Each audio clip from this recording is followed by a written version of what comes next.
V-Care Hair and Skin Clinic AFT Activated Follicular Transplant என்ற அதிநவீன procedure மூலம் பாதுகாப்பான ஹேர் டிரான்ஸ்பிளான்ட் செய்திட V-Careக்கு கால் பண்ணுங்க.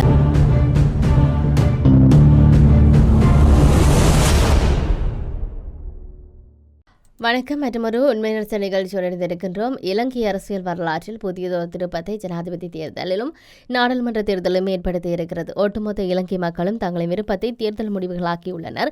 இலங்கையின் 9வது ஜனாதிபதி தேர்தலின் போது அனுரகுமார திசாநாயக்க சஜித் பிரேமதாசவும் இடையிலான போட்டியில் அனுரகுமார வெற்றி பெற்றார். ஆனாலும் முதலில் 50% வாக்குகளை அவரும் பெற்றிராத நிலையில் இரண்டாவது தேர்வு முறையாக விருப்பு எண்ணும் நடைமுறை தெரிதல் அதாவது விதிகளுக்கு இணங்க பின்பற்றப்பட்டது.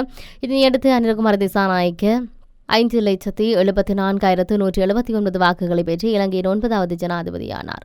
தேசிய மக்கள் சக்தி பதவியை கைப்பற்றிய போதும் நாடாளுமன்ற தேர்தலில் எத்தகைய நிலையை பெறப்போகின்றோம் என்ற எதிர்பார்ப்பு ஏற்பட்டது. சஜித் தரப்பு பிரதமர் பதவியை கைப்பற்றிவிடலாம் என்று நம்பியிருந்தது. அந்த வகையில் இலங்கையின் 10வது நாடாளுமன்ற தேர்தலில் 159 இடங்களை பெற்று அரசியல் வரலாற்றில் புதிய சாதனையை தேசிய மக்கள் சக்தி செய்தது. 9வது நாடாளுமன்ற தேர்தலில் பொதுச்சின்ன பெருமன 69 லட்சம் வாக்குகளை பெற்று தேசிய பட்டியல் 145 ஆசனங்களை பெற்று பெரும் சாதனையை படுத்தியிருந்தது. இந்த நிலையில் 67 லட்சம் வாக்குகளை பெற்று தேசிய மக்கள் சக்தி நேரடி வாக்களிப்பின் மூலம் 141 ஆசனங்களையும் தேசிய பட்டியல் மூலம் 18 ஆசனங்களையும் மொத்தமாக 159 ஆசனங்களை கைப்பற்றியுள்ளது. இதுவரை காலத்திலேயும் வடக்கு கிழக்கில் பெரும்பான்மையின கட்சிகள் தோல்வியை தழுவிய நிலையில் இந்த முறை வடக்கு கிழக்கில் மட்டக்களப்பு மாவட்டம் தவித்து தேசிய மக்கள் வெற்றி பெற்று அரசியலில் பெரும் கவனத்தை ஈர்த்து வெற்றியை பதிவாக்கியுள்ளது. தமிழர் தனிநாடு குறைந்த பிரகடனம் இடம்பெற்ற வட்டுக்கோட்டை தொகுதியிலும் இந்த கட்சி வெற்றி பெற்றமை அரசியல் ரீதியாக முக்கிய செய்தி வெளிப்பாடாக கருதப்படுகிறது.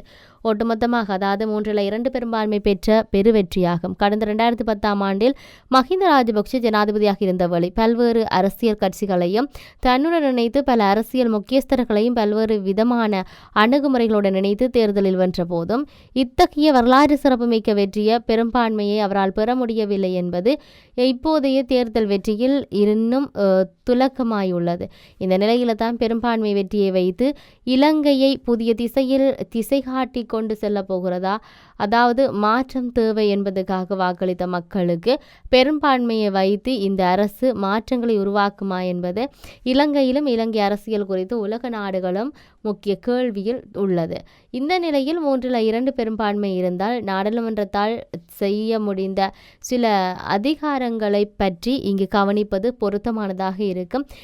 அந்த வகையில் ஸ்ரீலங்காவின் அரசியல் அமைப்பை திருத்தி நாட்டின் இனப்பிரச்சனைக்கு தீர்வு காண கடந்த காலத்தில் அரசுகள் வாக்குறுதி அளித்திருந்தன. அந்நூறு அரசும் இத்தகைய வாக்குறுதி அளித்திருக்குது. இந்த நிலையில அரசியலமைப்பை திருத்துவதற்கு அடிப்படை உரிமை விதிகள் அல்லது அரசாங்க அமைப்பு, ஜனாதிபதி பதவி அல்லது அரசாங்கத்தின் நிர்வாக அதிகார பகிர்வு ஏற்பாடுகள் போன்ற பிரமுக்கிய விதிகள் உட்பட நாடாளுமன்றத்தில் 3/2 பெரும்பான்மை வழியாக மாற்றத்தை உருவாக்குவோம் வாய்ப்பு உருவாகி இருக்குது. அதேபோன்று இலங்கையில் சட்டங்களை உருவாக்கவும் நீக்கவும் மாற்றவும் 3/2 பெரும்பான்மை அவசியமானது. சில முக்கியமான சட்டங்கள் இயற்றுதல் அரசாங்கத்தின் கட்டமைப்பை பாதிக்கும் அல்லது சட்ட அல்லது அரசியல் அமைப்பில் குறிப்பிடத்தக்க மாற்றங்களை உள்ளடக்கிய சில சட்டங்களுக்கு நாடாளுமன்றில் 3/2 பெரும் பங்கு தேவைப்படலாம் என்று அங்கு சொல்லப்பட்டிருக்கின்றது. அந்த வகையில் இலங்கையில் கொண்டுவரப்பட்ட பயங்கரவாத தடை சட்டத்தை நீக்க வேண்டும் என்பதை தமிழ் மக்கள் வலியுறுத்தி வரும் நிலையில் இந்த நியாயமான கோரிக்கை ஏற்றுக்கொள்ளப்பட வேண்டும் என்று பண்பாட்டு சமூகம் கவனம் செலுத்தி வருகின்றமை அல்லது வலியுறுத்தல்களை உள்ளடக்கி பல்வேறு வகையிலும் அவர்கள் வெளிப்படுத்தி வருகின்றார்கள்.